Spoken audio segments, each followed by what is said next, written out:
Hey everyone, this is Pete, and welcome back to Evercade A to Z, a series of explorations of the games for Blaze's Evercade retro gaming platform. Today's game is Night Stalker. This was originally a 1982 release for Intellivision, developed by Steve Montero, and it's part of the Intellivision Collection 1 cartridge for Evercade. It's a simple game that some liken to Berserk, but its vulnerable hero and limited resources make it feel more like a precursor to modern survival horror games. During development, the game was apparently so popular at Mattel HQ that other programmers would happily spend hours testing it. But unfortunately, when a 12-year-old kid was brought in to provide an outside viewpoint, he got further than any of the programmers, necessitating a bit of a revamp of the game's mechanics. So a tougher robot was added to the game, but the spider enemy lost the ability to leave a sticky web as it moved around the maze, which would slow you down considerably in the original incarnation of the game. It wasn't possible to include both, as it was supposed to fit on a 4K cartridge. Now, programmer Steve Montero actually proposed a sequel called Night Stalker, which would ship on a 12K cartridge and include all the originally intended features, plus new weapons such as a bazooka that could shoot through walls and multiple scrolling screens, but sadly this never happened. The distinctive sound effects in Night Stalker were the work of the late Russell Lieblich, who would go on to create the cult classic Master of the Lamps for Atari 8-bit, which we've previously seen on the Atari A to Z series. And according to the Blue Sky Rangers site on Intellivision history, Lieblich was supposedly so proud of his sound effects for Night Stalker that anytime he heard someone playing the game in their cubicle, he'd rush in there and turn up the volume on their TV full. Anyway, let's go play Night Stalker. Okay, welcome back to the Evercade VS, where today we're taking a look at Night Stalker from the Intellivision Collection 1 cartridge. You're trapped in a maze with no exits and the robots are coming for you. Grab the guns that someone has carelessly left lying around and fight to survive for as long as you can.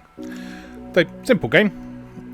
You'll see down here that the original Intellivision, if you're not familiar, had a very strange controller that had a disc that could register, I think it was 16 different directions. And then it had a numeric keypad, a bit like a telephone keypad. So when developing this cartridge for Evercade, a lot of those controls had to be remapped to fit a more conventional controller. Unfortunately, Night Stalker's controls make a lot of sense when mapped to a modern controller, because it simply move around and fire up, down, left, right. So that's pretty straightforward.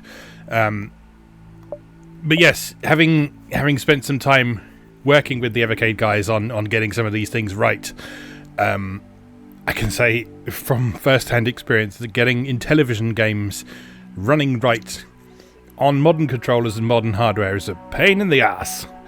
But worth it, because there's some great games. Night Stalker is one of my favourite Intellivision games. It's a very simple game, but it's a really enjoyable game, one that I like very much. So let's play it! Intellivision presents Night Stalker, copyright 1982. Let us begin. Right, you are the man, and as I think I spoke about when we talked about the Atari 2600 version of this game, which is called Dark Cavern, released on Mattel's M Network label, your character in this really is just called the man. The only attempt at story in this game was you are the man. The man is trapped in the maze. You must control the man and make sure he doesn't get caught by the evil killer robots. Oh, I'm having trouble today. There we go. Alright, what you want to try and do in the early stages of Night Stalker is get into a rhythm of just blasting the robots as they spawn. Which is an incredibly cheap strategy, I know, but it works. At least it works for some time, anyway. After a certain point in the game, you need to start spreading out a bit more, but certainly at the beginning of the game, spawn camping the enemies is the way to go. Oops. Oh no! Yes, the spider and the bats both stun you for a moment. So they won't kill you directly.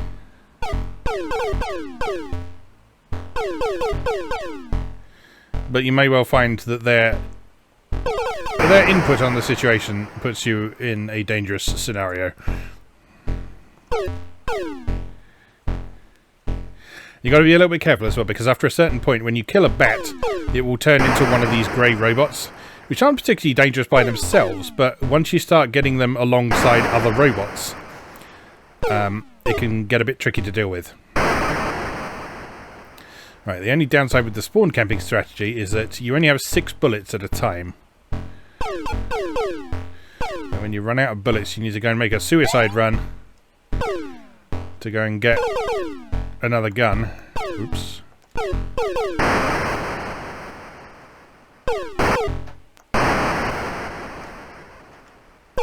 So that you can deal with the situation appropriately. Alright, here we go. Now we're getting the rhythm.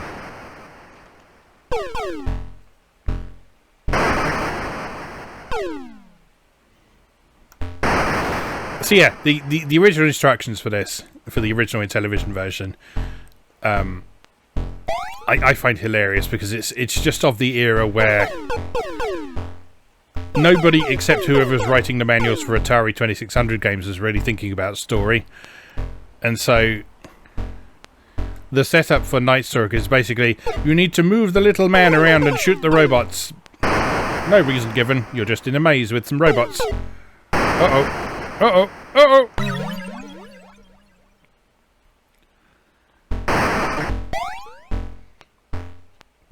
And you'll see every time you die, you spawn without a gun, so you have to go and collect a new one.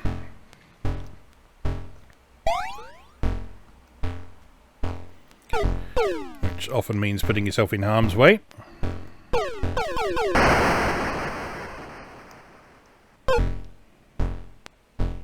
But as I talked about a bit when we looked at Dark Cavern as part of the Atari A-Z flashback series, I like this because it's basically a precursor to survival horror, because you've got all of the essential elements of that. You've got a very vulnerable protagonist with limited capabilities. You've got a strong emphasis on resource management, in this case your bullets. You've got enemies who are considerably more powerful than you, because they can stun you, they can shoot more rapidly. Later in the game they've even got shields, so they take more than one hit to kill.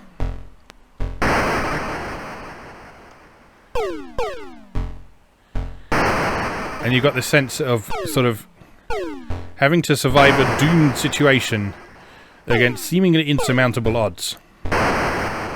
And they are insurmountable odds in this, because there's no way to finish Night Stalker. You just keep playing until you're dead. In the game, obviously. I mean, if you actually died, then I guess that would also be the end of your game. But you know, it wasn't designed to kill you. It's not a if you die in the game, you die in real life sort of situation. You'll be pleased to hear.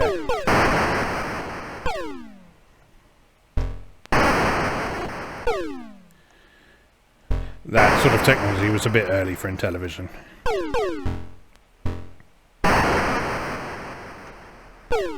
I like the Intellivision.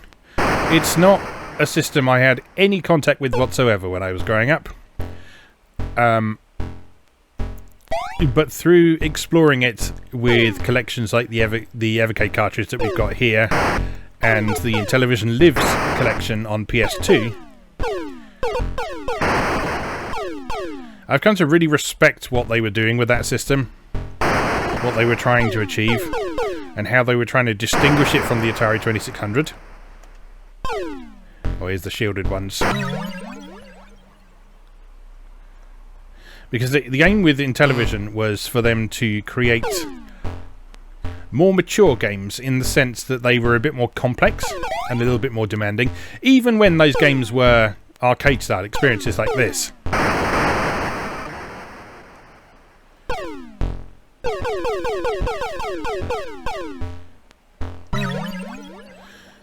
But yeah, the strategic element of Night Stalker is what makes it interesting. And it's what makes it a cut above a lot of other stuff that was around at the period as well. Uh-oh.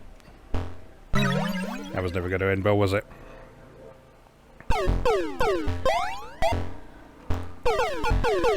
Right, you see, we've now got 2 of the weak grey robots wandering around, because at some point, someone shot both of the bats. And that could have been either me or the other enemies.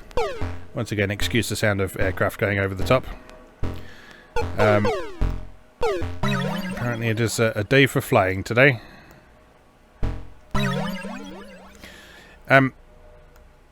Yeah, so once you get past the initial stage where the grey robots are the main enemy, killing the bats will cause them to respawn as robots instead of bats. Which on the one hand is good because that's 2 less things that will paralyse you wandering around the maze. But it's also bad because robots can kill you. As well you know. Asimov's first law be damned.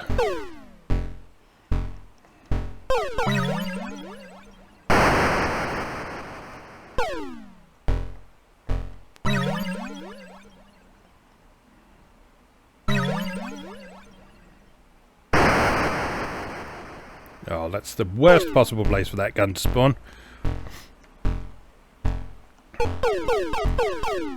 Well, let's see if we can lure everyone over here a bit. Come on. Come and see me. I've got cheese. You like cheese? Yes, you love cheese, don't you? That's it. You come over here. You two can just... No!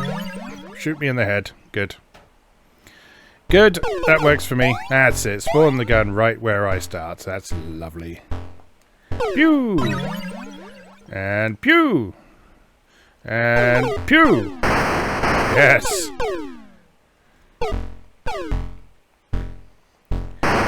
Nice thing is if you time your kills properly, then you can sort of chain kills together and actually hit the nasty robots and the grey robots at the same time.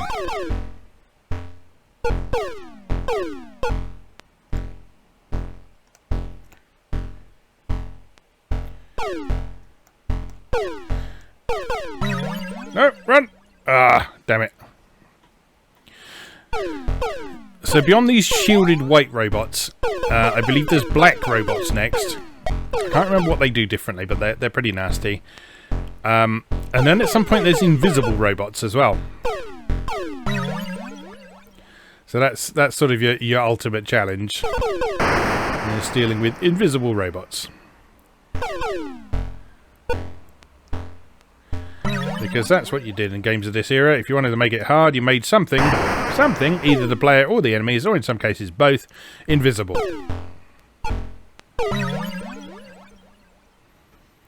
Oh, it's in the horrible place again. I don't like it when it's there. It's not nice. Ow. Well, that should hopefully fix that problem. Yep, there we go. Run.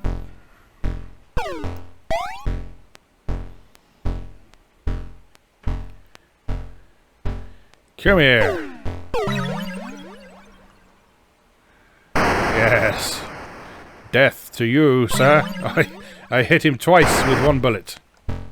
That's how the pros do it.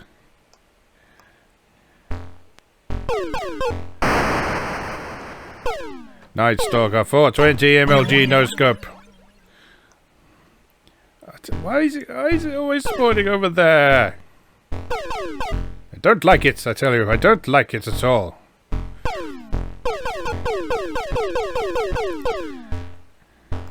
No! Oof. Oh, go away. Let me just let me get the thing. Dead. I am dead. 29,300 points. Not bad. Let's have another go. Yeah, I'm very fond of this game. It's also been interesting to compare it to that 2600 version that I mentioned earlier, Dark Cavern. Because I assumed that Dark Cavern was a straight port of this. But it's actually not. It's actually not. Dark Cavern has a few different gameplay elements that actually make it feel like quite a distinct game. So the maze layout is slightly different, for one thing.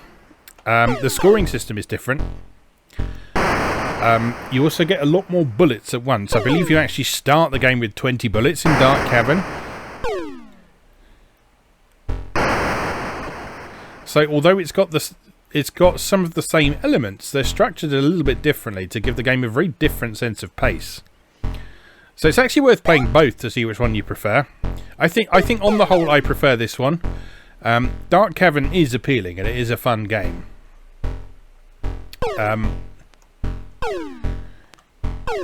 But I just think... Ow, damn it. I just think on the whole this version is just a bit better designed, a bit more satisfying to play. Primarily because of the scoring, I think, because Dark Cavern had a really sort of weird scoring system where everything gave you like at least 1,000 points. And so it felt like several digits of your score were completely superfluous.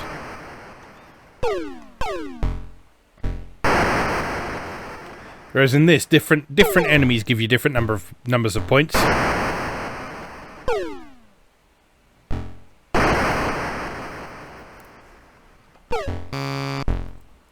Dark Cavern also had a system where the robots changed colour according to how many of them were on screen at once.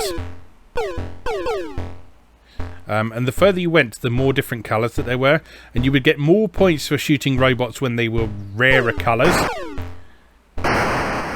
So if I remember correctly, it worked out so that I think there could be up to 4 robots on screen at once. And if you got to a point where 4 robots could spawn, but you got it down to just 1 robot on the screen, if you killed them then, you would get the most points. I think it was something like that. So it was harder to score the most points. And so you had to sort of really time things carefully.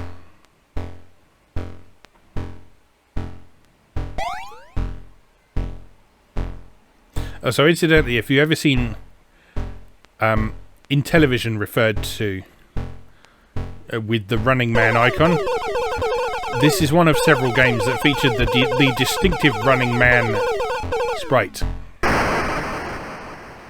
that became sort of inextricably associated with the Intellivision platform. He didn't have a name or anything, he was just the running man. But he was basically a mascot for the platform long before we had mascots for video game platforms. So long before we had our first Marios and Sonics, we had the Intellivision man. Cursed to roam the world without a name for all eternity. And cursed to be pursued by robots in a maze with no exits. Right, let's try not to kill the bats this time. Because although it's nice not to be paralysed, it's even nicer to not be dead.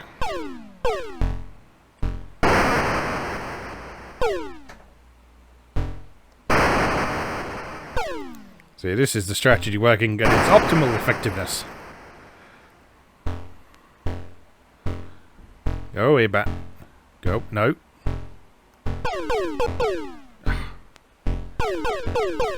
Go away. Thank you. Let me fall over in peace.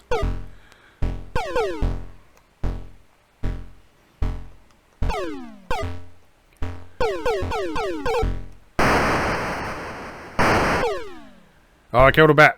Damn it. Double kill.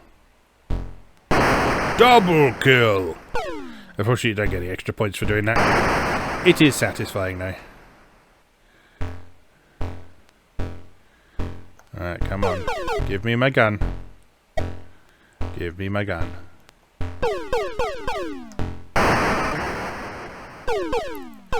And spawn kill.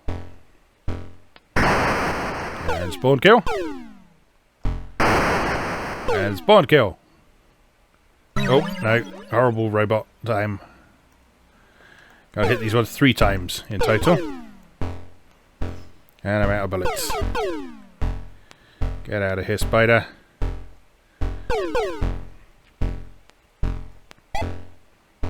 Come on. You might also notice that the robots are gradually getting smarter as they kind of level up as well. So the grey robots are really stupid. They basically pick a random... Damn! They basically pick a random direction to go whenever they reach a junction. But from the pink robots onwards, they will start actively pursuing you.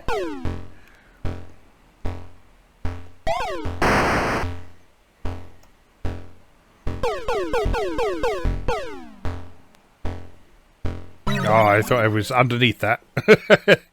But not quite. Where's the gun? Oh, the other bat's dead as well. We're in trouble, ladies and gentlemen.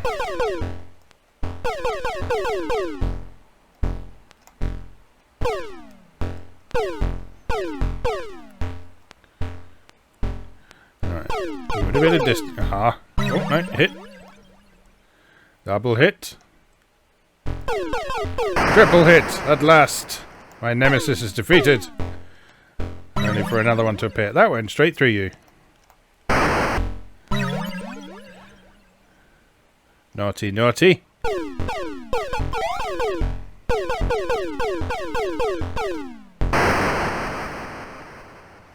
Well, have none of your wonky collision detection here, thank you very much. Much better. Come on, here, boy. No, run. Move. Uh-oh.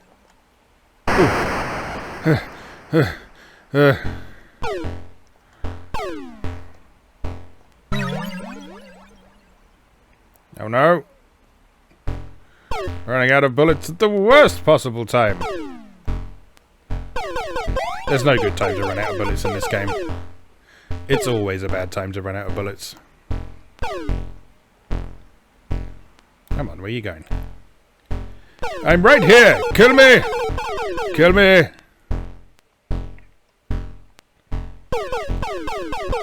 Fine, if you're gonna be a dick about it.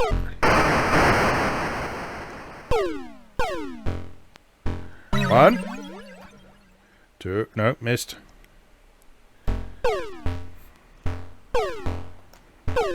Two. Three. Spawn kill. Yes. Oh, I like this game. It's so simple, but so fun.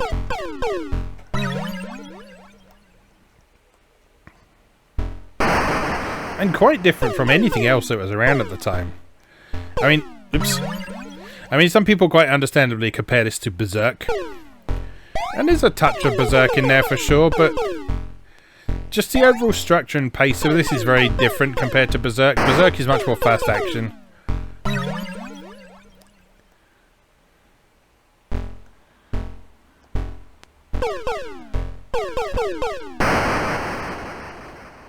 So Berserk is kind of about precision under pressure, I guess you'd call it. Whereas this is a bit more about strategy.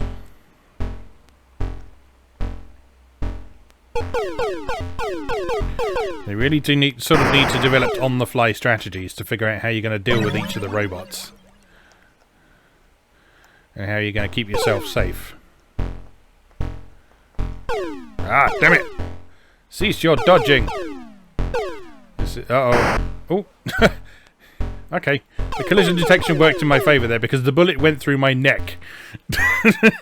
Because you'll notice the neck of the man does not have any colour in it. So the way with old school collision detection worked in terms of colours overlapping other colours, as far as that was concerned, that didn't hit me because it went right through my neck.